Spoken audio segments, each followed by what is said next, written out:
In today's video, we'll be looking at the Royal Observatory in Greenwich, southeast London, and focusing on two fascinating aspects: navigation and time.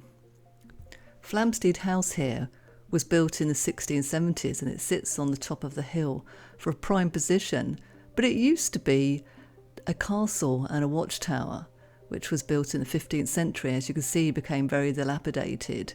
So it was the prime place to build an observatory.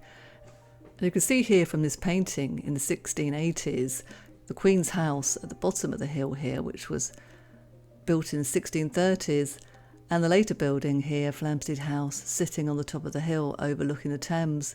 Now this was the idea of King Charles II, who was very keen on advancements in medicine and science, and he asked his contemporary and friend, Sir Christopher Wren, to design the observatory.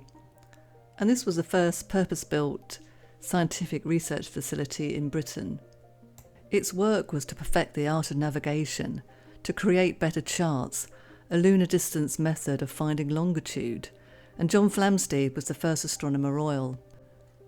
And by the 1760s, 60,000 stars had been accurately charted.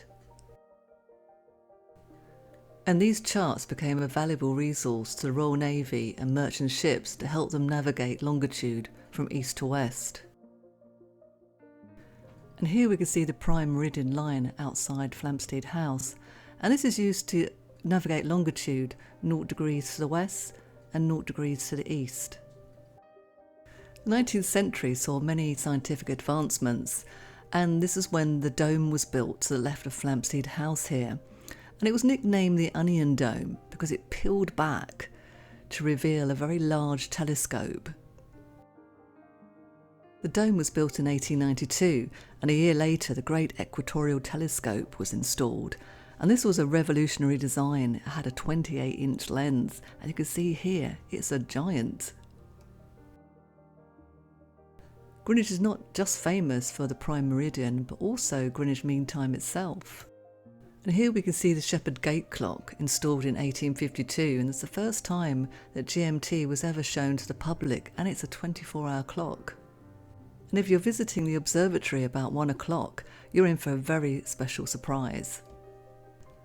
The red time ball was added to the top of Flamsteed House in 1833. The time ball is raised and dropped every day at 1 o'clock precisely, and the idea of this was to give the ships below on the Thames an accurate reading at 1 o'clock so they could synchronise their watches accordingly. It starts to raise at 5 to 1.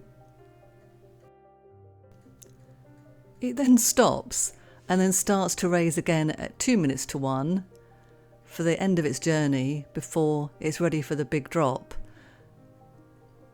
And everyone's holding their breath, and then it drops precisely at 1 o'clock.